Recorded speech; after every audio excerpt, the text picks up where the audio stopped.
त्यानंतरची बातमी पाहूयात। बुलढाण्यामधून डिझेलच्या तुटवड्यामुळे बळीराजा हतबल झालाय। अशीच हतबलता दर्शवणारी बातमी आता बुलढाण्यातून येते। इथल्या संग्रामपूर तालुक्यातील विशाल मुरुख नावाच्या शेतकऱ्यानं ट्रॅक्टरला इंधन मिळत नसल्यानं चक्क स्वतःला वखराला जुंपून शेतीची मशागत सुरू केली आहे। कपाशी लागवडीसाठी वेळ निघून जात असल्यानं आणि ट्रॅक्टर चालकांकडे डिझेल नसल्यानं ही वेळ ओढावली आहे। तर शेतकऱ्यांना प्रशासनाकडे तातडीनं शेती कामांसाठी डिझेल उपलब्ध करून देण्याची मागणी केली आहे।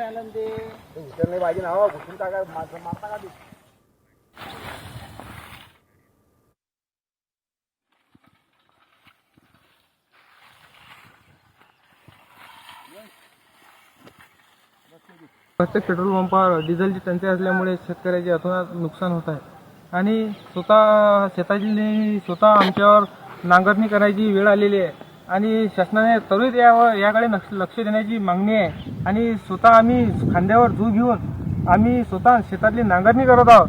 शासनाने अद्यापही कोणताही निर्णय घेतलेला नाही आहे। शासनाने त्वरित या जिल्ह्यात डिझेलची उपलब्धता करून द्यावी हीच आमची शासनाकडे मागणी आहे। आता आपण पाहतोय की कपाशी लागवडीसाठीची वेळ निघून जाते आणि त्यामुळे ट्रक चालकांकडे डिझेलही उपलब्ध नाहीये। त्यामुळे शेतकऱ्यांवर ही गंभीर परिस्थिती आता ओढावली आहे। आपले प्रतिनिधी संजय जाधव आपल्यासोबत जोडले गेले। संजय, आता शेतकऱ्यांवर अत्यंत बिकट ही परिस्थिती आलेली आपल्याला दिसतेय। नक्कीच, कारण बुलढाणा जिल्ह्यामध्ये आणि संपूर्ण राज्यामध्ये डिझेलचा तुटवडा पडलेला आहे आणि जिल्ह्यामध्ये बरेच पेट्रोल पंप आणि डिझेल पंप बंद झाले। त्यामुळे शेतकऱ्यांना कुठेही डिझेल मिळताना दिसत नाहीये। जिल्हाधिकाऱ्यांनी पत्र काढलेले आहे की त्यामध्ये कुठलेही कॅन घेऊन जाताना त्याच्या कॅनमध्ये कोणी पेट्रोल आणि डिझेल देऊ नये।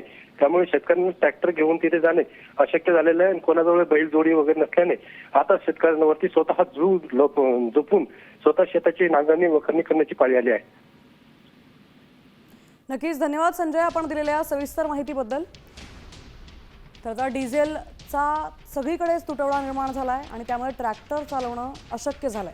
तर शेतकऱ्यांनी इथे स्वतःलाच वखारीला जुंपलंय आणि मशागत सुरू केली आहे। अत्यंत बिकट परिस्थिती शेतकऱ्यांवर ओढावली आहे।